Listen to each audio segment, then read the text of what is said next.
Loves, it's Kelly and welcome to my channel and happy Monday everyone. And today I have two shares for the hashtag Let's Do Die Cutting Monday.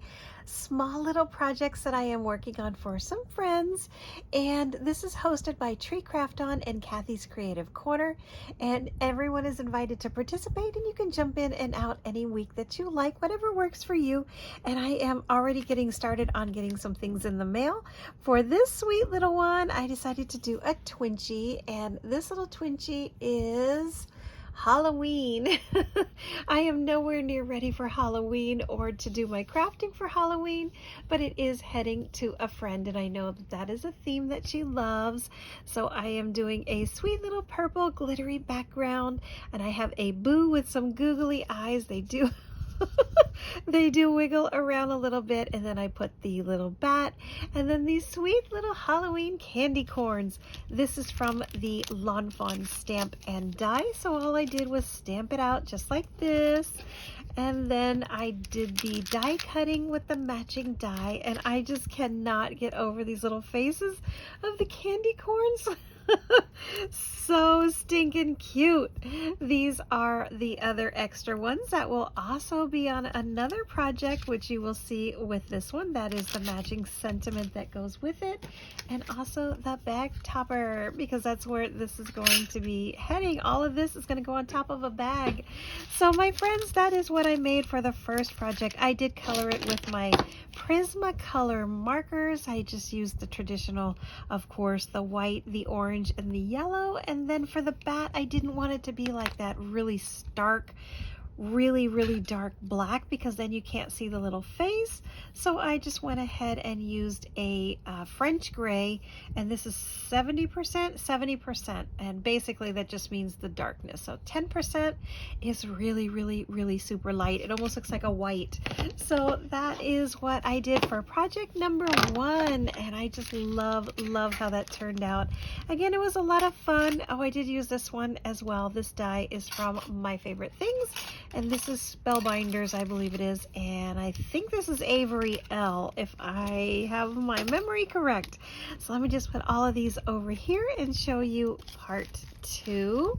We have a friend that works at an aquarium, and I wanted to make a little card, so I grabbed my Altenew, and this is called the Painted Jellyfish. It is the stamp and the matching die, so that's the one that I used today.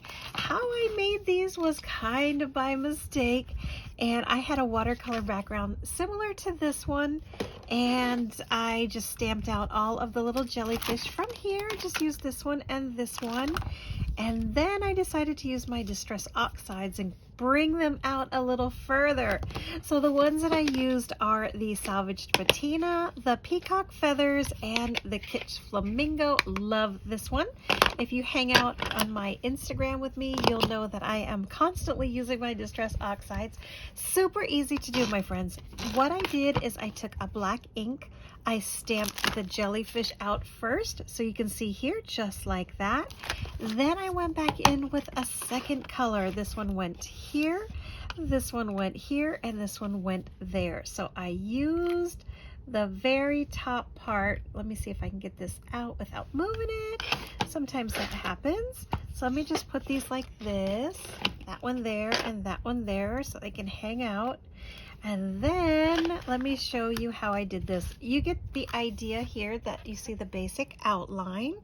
Then I came over here and I took this one here, the almost like, what's the word for it? The painted part. So you have the outline and then you add the color. So this is all that I did. I take my Distress Oxide, I pop it up on top of there, and remember, these react to water. So I'm glad my watercolor background was already done, because otherwise I'd have a mess. So then I just come back in, I stamp it just like that, and there you go. You can see all of the little paint that like travels throughout, and it looks like this. My daughter and I recently were watching the Blake Lively movie, The Shallows, and this reminded me so much of that, where she had to swim through all of those jellyfish and those man-o-wars to get away from that crazy shark. So that cracked me up when I was stamping this set out. It reminded me so much of that movie.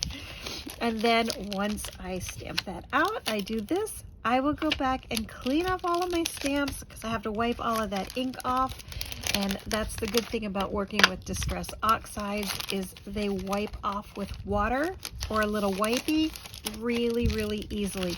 If you use something like StazOn or Memento or even like a any of the archival inks, they will stain your stamps. So they work just fine. You'll just have a little bit of a darker hue to this clear white plastic. It's okay though, it works. So I'm gonna set that aside, and then these are my little jellyfish, which will make a wonderful card eventually. This is not the background, I'm just throwing them on here so I can set all of this together. And that's it, my friends. I did want to show you this really quickly. I keep my Distress Oxides in the Dollar Tree container, my friends. It works. What's that saying? If it's not broken, don't fix it. When I used to have my craft room, I had a shelf with the little slots, and each of my little inks, I had them all around my room, had a little spot. And then of course I lost my craft room when my daughter got back from college, and which of course was a wonderful thing, no complaints. And I sold off all of the furniture, the shelving went, the containers with the dies went, everything that I had, all of my 12 by 12 papers, I had the big racks that you would see in like a scrapbook store, all of that, I sold it all off. So I had to think outside the box and think really quickly. So this is what I use, and it works just fine. I think this is a terrific way to keep them. Dollar store, my friends, and this was when it was $1, so I did pay $1 for this, and that's a great storage. And this actually holds 1, 2, 3, 4. I believe there's 24 in here, 6, and then you've got the 4 rows. My friends, this holds a lot, and as long as they are upright and not like sideways, you'll be good to go no matter where you store them. So that works for me. And then of course, if you want to do some blending, I love this. I can't wait for Dollar Tree to bring these out again. These are some of the brushes you can use as well. These are the little ones with the foams. Just buy a bunch of extras of these. Or you can do what I do, and I use my blending brushes. I love these. These are from Tailored Expressions. And then I have a couple, of course, from the Dollar Tree. Y'all go pick these up if you are doing any Distress Oxides, because these are just $1. I think now they're $1.25. Very easy to do with your Distress Oxide blending. I love these.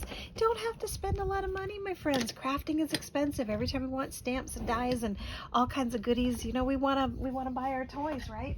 So why not save a little money here and there where you can?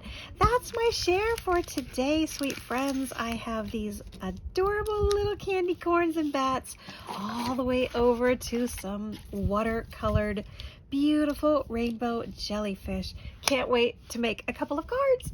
That's gonna be it for this one, my friends. Follow that hashtag. Let's do some die cutting Monday. See what everyone has made.